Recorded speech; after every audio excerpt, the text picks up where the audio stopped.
Shalom, shalom. Giving all praises to Yahweh Bashim Yahushai, Bashim Rakah Kwadash. Double honors to the apostles and the elders of Great Millstone. Sincere shalom to the hopeful elect out there, man. It's your brother Matana, back at you with another lesson in the spirit. And I'm going to title this lesson right here, In the Kingdom, the Heathen Will Build Our Empire. Okay? And I feel like I got to break this down because a lot of people don't know the heathen's place compared to the Israelites, the sons of God. Okay? The heathen, the Goyim, all right, which are the other nations outside of the Negro, Latinos, and Native Americans, right? You also got speckled bird Israelites that look like the heathen, but pretty much the other nations outside of the true biblical Israelites, okay, they're heathen, all right? They were not given the covenant. Yahushai did not die for them, okay? And they never had an inheritance with the Lord, right? The Lord never promised them anything, all right? The heathen, okay, were created for our pleasure, right? To serve us, the Israelites, okay? And in the kingdom, that's what they're going to do, okay? In the kingdom, they're going to go into slavery. And at first, it's going to be brutal, and it's going to be drastic for them, right? Because those first 1,000 years, okay, we're going to get a lot of that pain and frustration off, and we're going to get our righteous vengeance on everything that these other nations did to us, okay? So, we going to whoop their ass. We going to stomp a mud hole in their ass for a good amount of years, right? But at some point, okay, the heathen are, they're going to attain liberty from us to go back into their lands, but they will serve tribute to the Israelites, meaning that they will, their whole life will be dedicated to pleasing us, but they'll be in their own lands. They'll be able to, have their own societies back,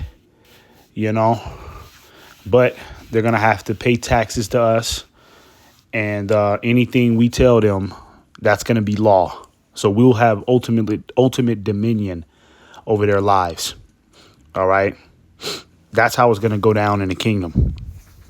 Now, I'm going to mention a couple heathen nations so that way people don't get confused. All right.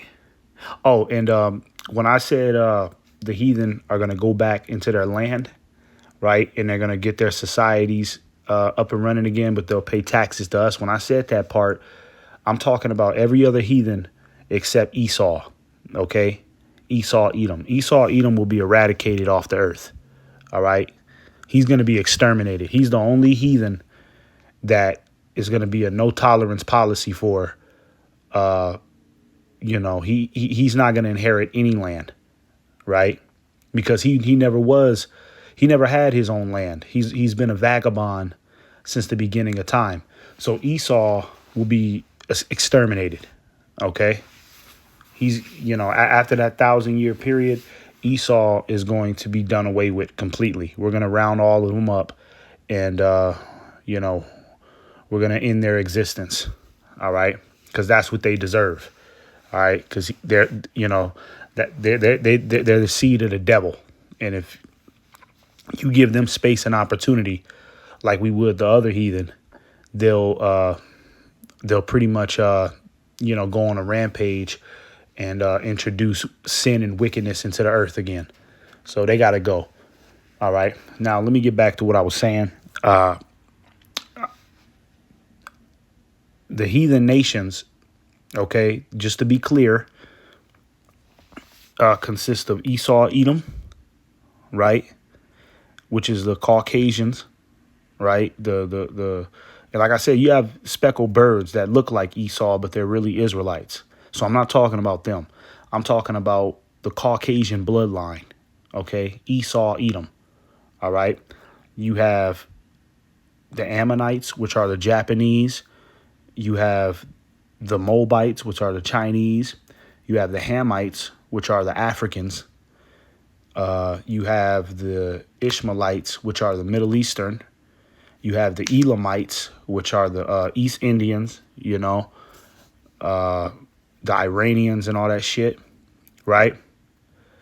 And then you have, you have the nations of Japheth, the Pacific Islanders and the Polynesians, okay?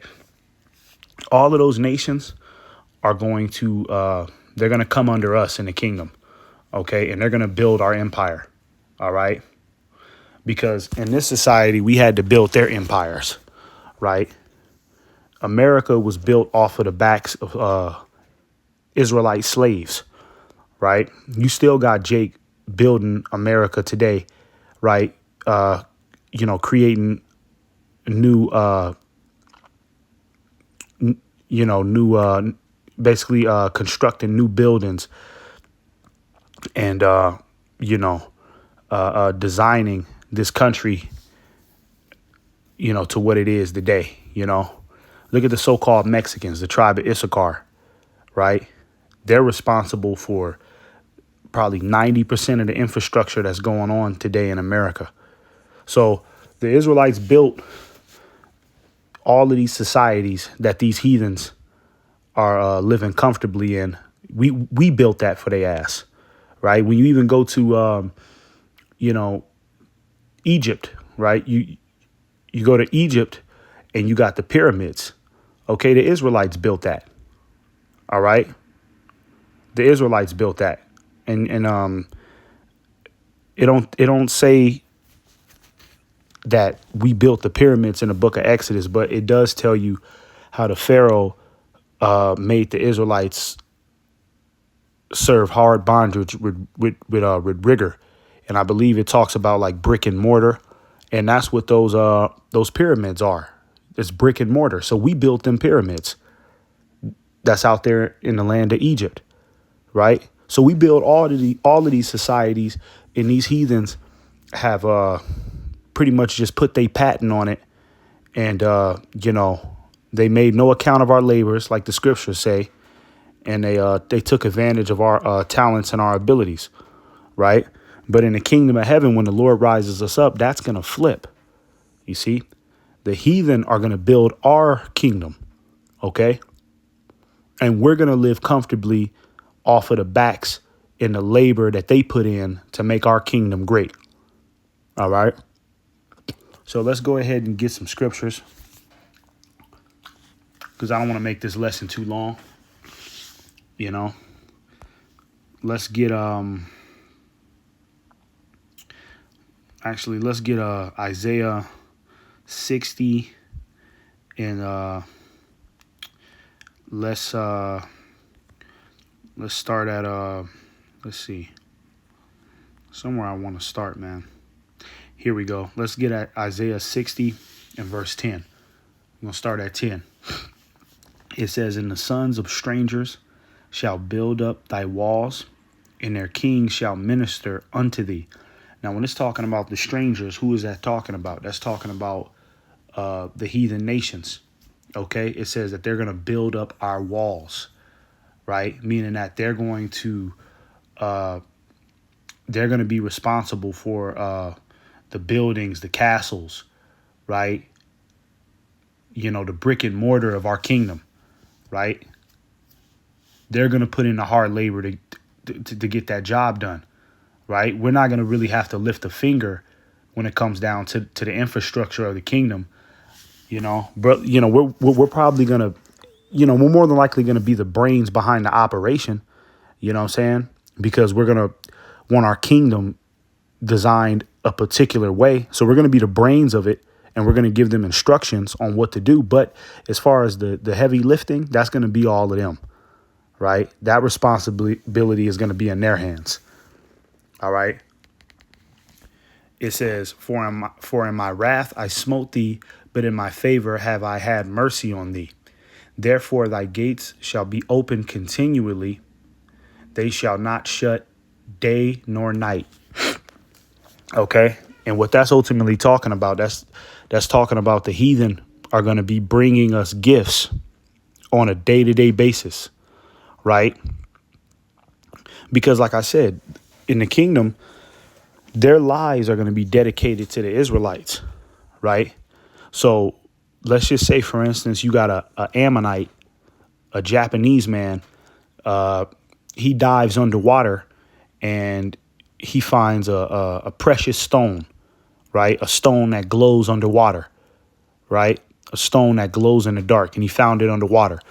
Well, he's going to bring that straight to us, and that's going to be our possession, and maybe we'll give him a small reward for his troubles. But anything precious, anything worth having will come straight to us.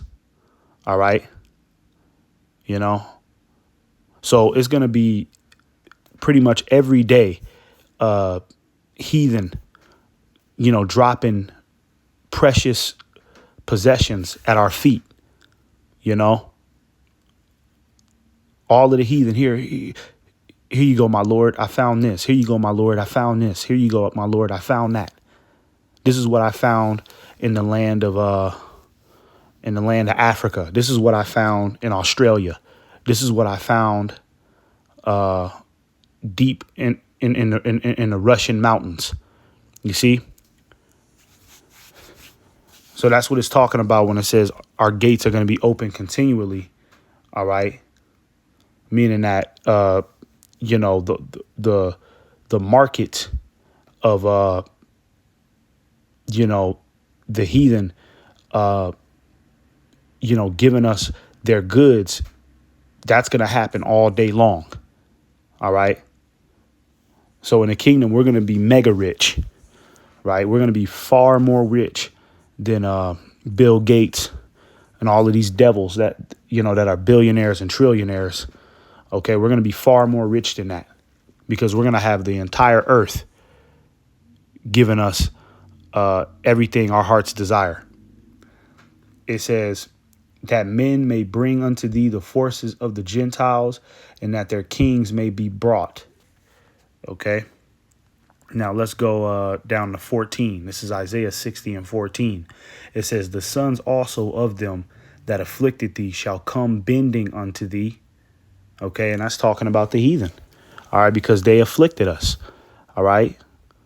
Read Psalms 83. Right. And start at verse 2. OK. And when you go down that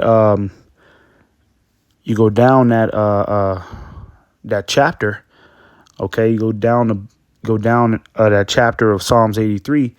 It gives a detailed list of what heathen nations have conspired against us, right? What heathen nations have designed a crafty counsel to orchestrate our downfall. You see? So they afflicted us. All right. And then in the New Testament, in one of the Gospels, I forgot which one exactly, but it talks about how the dogs licked our wounds, right? I believe that's dealing with the Lazarus story. But the dogs licked our wounds, and the dogs represent the heathen nations.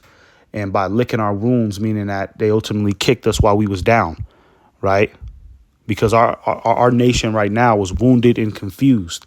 But you have the heathen capitalizing off of our confusion and making billions of dollars off of our misguidance.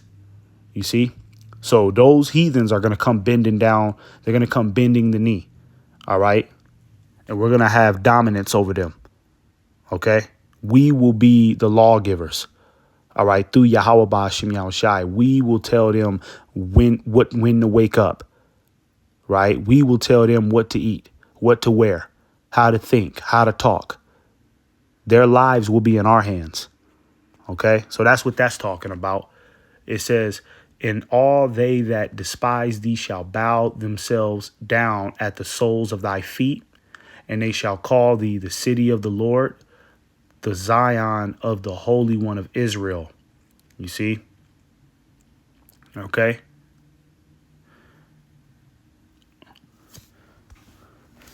And then let's jump down to 16. It says, thou shalt also suck the milk of the Gentiles, and shalt suck the breasts of kings. And thou shalt know that I, the Lord, am thy Savior and thy Redeemer, the mighty one of Jacob. For brass I will bring gold, and for iron I will bring silver, and for wood brass, and for stones iron. I will also make thy officers peace, and thine exactors righteousness. All right. Pretty much just going more into how, we're going to attain all of the resources that the heathen have.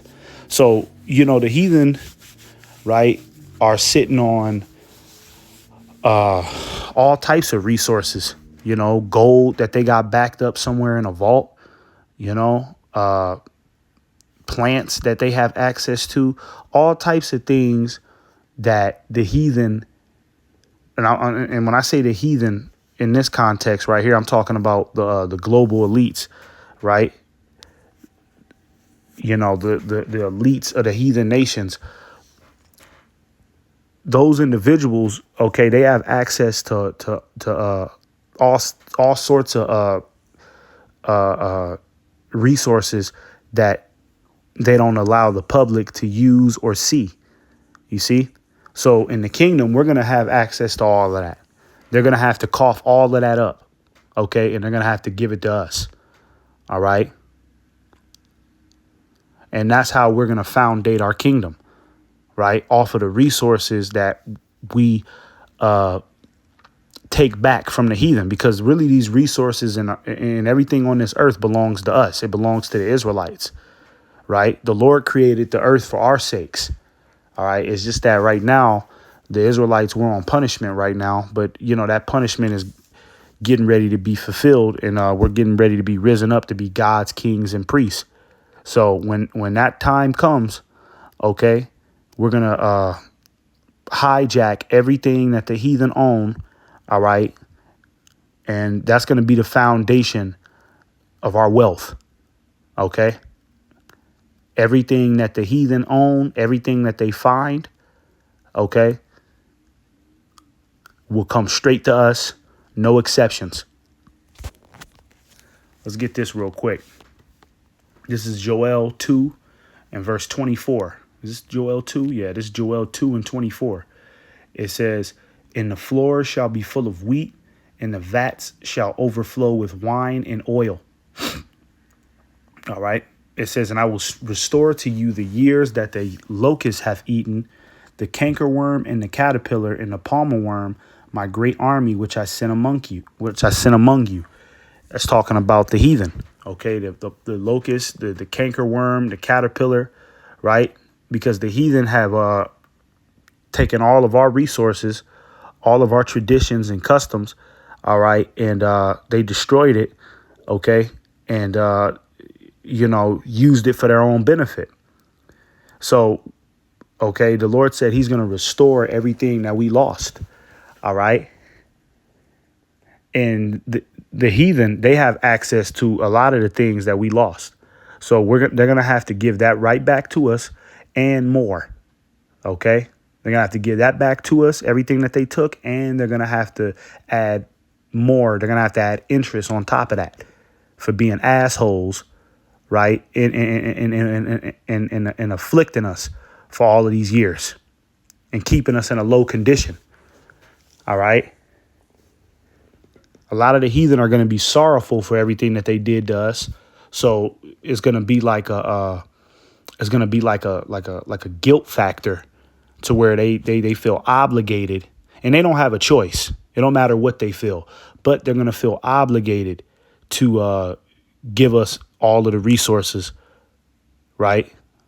Because they know that they was some demons to us, pretty much since the inception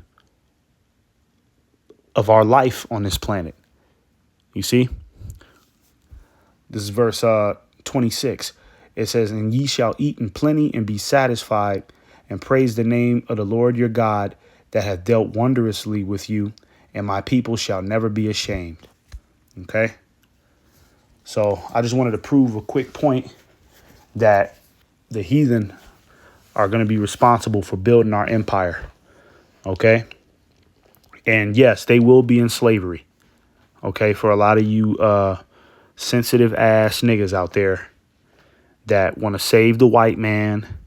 You want to include the Chinese man. You want to include the Arabian man. You know, they're going to go in slavery. Okay. All right.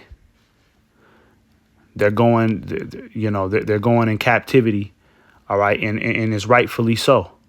Okay. Everything that they did to us, the scriptures talk about reward them double, give them double what they did to us. So it's going to be a lot of ass whooping. Okay. And it's going to be a lot of pain and sorrow for them. But eventually there's a sunshine at the end of the road for all heathen nations except Esau. Like I said, he's out of here. Right. But after the heathen suffer, our wrath and indignation and our righteous vengeance. OK, there will be a sunshine at the end of the tunnel for them. But they will always be under us, and we will always have the authority over them. And their lives will be dedicated to serving us in the kingdom of heaven. Shalom.